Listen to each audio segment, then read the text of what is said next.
Hey guys, welcome back. I just wanted to do a quick follow-up with Jade's progress. I know a lot of you have been asking about cantering on the ground, and this horse was having a particularly tough time with it, and so we're just gonna give you the, kind of the update on her so you guys can see how she's doing, see that this stuff works. It takes a little bit of work and some time, but if you put in the practice, put in the effort, it starts to shape up for you. So the first thing I want you guys to pay attention to is I want you to run through a little checklist first. So I'm going to move a little bit over here, Krista. A little checklist first, because if there's certain things that aren't working, it might just be more of a fight for you to even start working on the canter. So if you have these things worked out, it can really help you have more success. First thing is, do you have purity of gait? Especially, I'm looking in the walk and in the trot.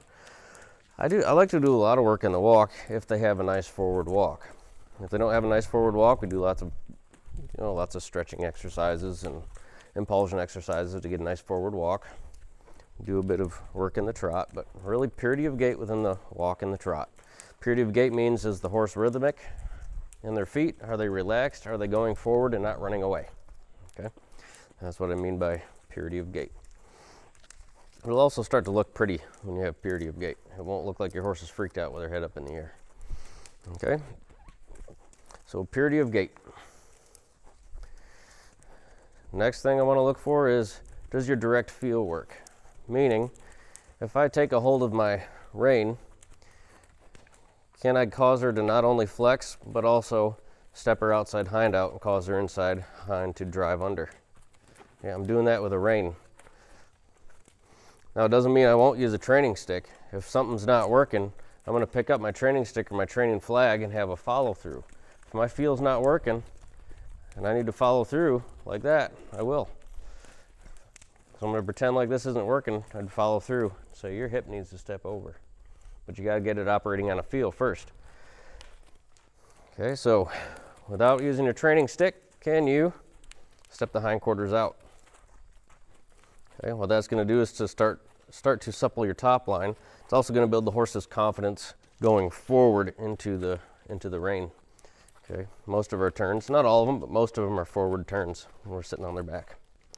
Can you go forward into the rein? Then from this position, here's the important part. Well, here's another important part, I should say. Can you change their weight to their haunches and step their front end through? Okay, that's the engagement part of the hindquarters. That's where your engagement to be able to pick up the lead comes from, is parking them on their hind end and swinging the shoulders through. If this isn't working on a feel, you're going to be fighting in the canter. Okay, they need to be able to engage their hindquarters and swing their shoulders. Again, there's a difference between chasing the horse forward and calling that a canter versus, because chasing them forward creates a runaway, versus having them shift their weight, engage their hindquarters, and do something different with their feet. That's a canter. All right, so we're going to test this stuff on the other side. Can we get purity of gait going this direction?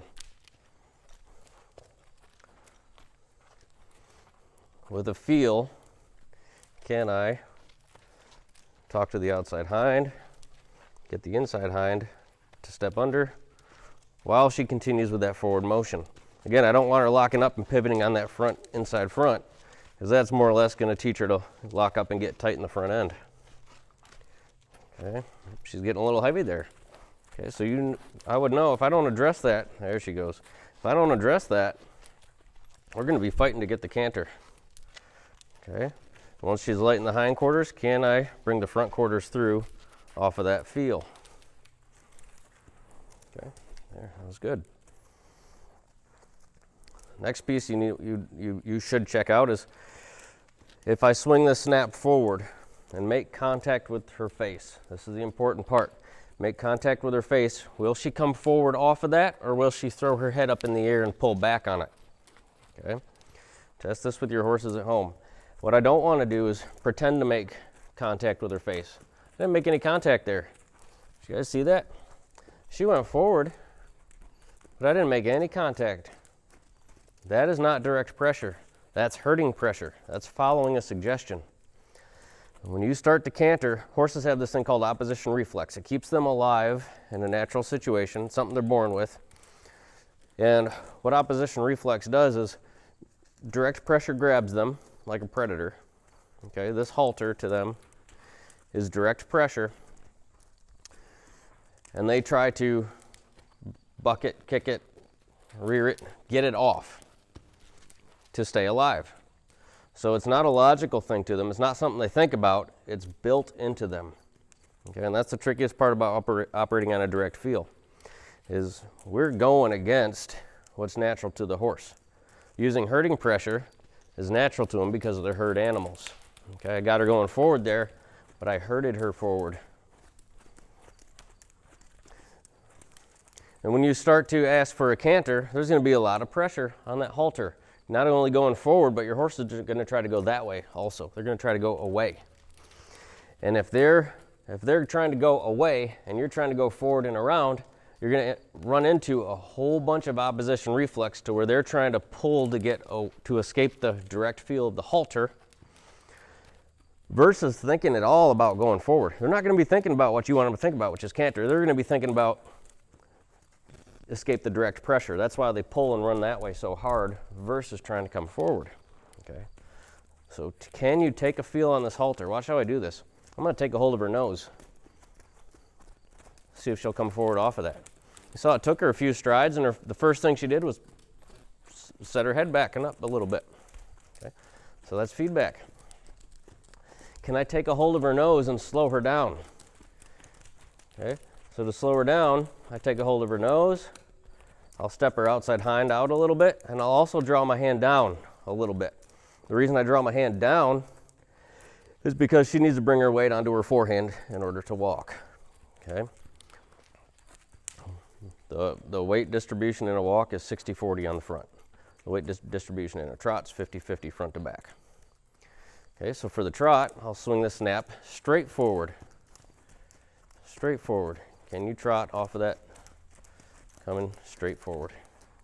Good. Once we have the trot working, again, look for purity of gait within the trot. If your horse is already at this point in time pulling that way, pulling out and away, you're most likely going to have a fight in the canter. You want to be able to have them go around you in a circle with your hand open. Okay, that's how light you want them. That tells you they're thinking about following the feel. They understand that pressure. They're not running away from you or from the direct pressure. All right, that's all things to look for. Then from the trot, can we activate the rein, take their hindquarters away? Okay, I'm very active about that process. I don't just stand and stop and wait for them to stop. That's being inactive about that process.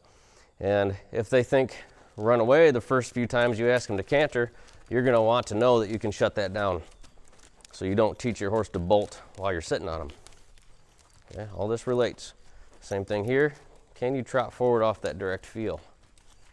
Good girl. Wait for purity of gait.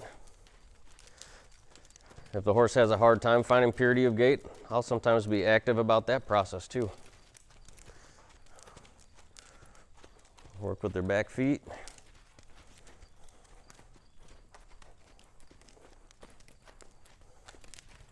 Take a direct feel, step the back end out a hair, and see if I can slow her down to a walk.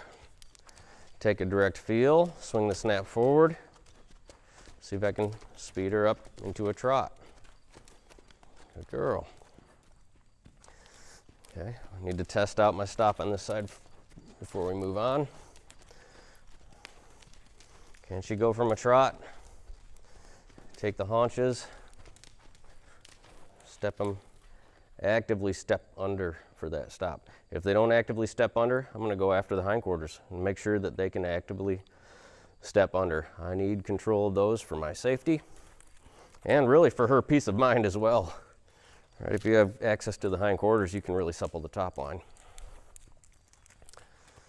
Okay, if you get those pieces working, you're going to have a lot better chance of getting this canter working. Now the canter, The weight distribution is 60-40 on the haunches. Okay, so for the walk, I'll guide the horse's weight forward and down. For the trot, straight. For the canter, I'm going to try to rock the horse's weight back onto the haunches. So when I'm ready to ask for this horse to canter, I'm going to swing the snap forward straight. Again, since she's just learning this as well, along with your horses, I'm going to start her from the trot, not from the walk. I want these yields solid before I start advancing things. Okay, purity of gait. Now for the canter, I'm going to swing the snap forward, and from a 45-degree angle off of her nose, I'm going to make contact with her nose and then lift with my fingers in time with her inside front leg. Okay, that's going to cause her inside, or encourage her inside front to elevate so that she can drive off of her haunches and pick up the lead and not think, or be less likely at least to think run away. We want them to think, shift my weight, do something different with my feet, don't run away. I can't stress that enough. Okay, so here we go. I'm going to make contact with her face first. Okay, now I don't want her cantering yet. Even if I make contact with her face, just like if I make contact with the rein, I don't want you making an assumption about what I want. Because there's me taking a hold like this, that's just feeling for the horse. That's making contact. Okay. I'm going to take hold, let go. Take hold, let go. This time I'm going to take hold and elevate her inside front. Take hold, lift, lift, lift, lift, lift, lift, and there she goes. Lift, lift, lift, lift, lift, and there she goes up into that canter. Good. A few nice strides. Lift, lift, lift. There she goes. I'm going to break her back down here to the trot. Right there, when you see them starting to get excited in that canter, just like I've talked about doing under a saddle, break them back down into the trot and get them settled in. We don't want to teach them that canter means run away.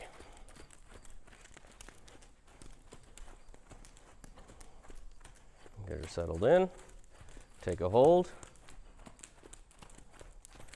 Again, since I don't want her thinking canter if I don't ask for it, I'm just going to take a hold of her a few times. Something you'll notice if you focus on just canter, just canter, just canter, just canter, you're most likely going to end up making things worse. It's not about the canter. It's about mental and emotional collection. So when I reach for her, I want to see, are you reaching back to me? How are you feeling? If you focus too much on tasks, you can create a lot of anxiety. Focus on mental emotional collection, then pepper in the task. How are we doing here? Good. If I'm guiding my hand down like that, if I got my hand down, step that outside hind out, I want to walk. I'm bringing her weight onto her forehand. I swing that snap straight forward. I want to trot. I want you to trot. If I swing it forward and elevate, I want you to canter. Lift, lift, lift, lift. Good. That was better, wasn't it, guys? Lift. Good. And then can I take control of those haunches? Good. That was much better. I'm happy with that one. So it took a little time and a little effort to get her light from what you guys saw last week. But this is what, or maybe 2 weeks ago by the time we post this video, but this is the checklist I went through. Make sure all this stuff's working. Make sure we have mental, emotional collection before the physical collection. Focus on that stuff, not the physical collection, okay?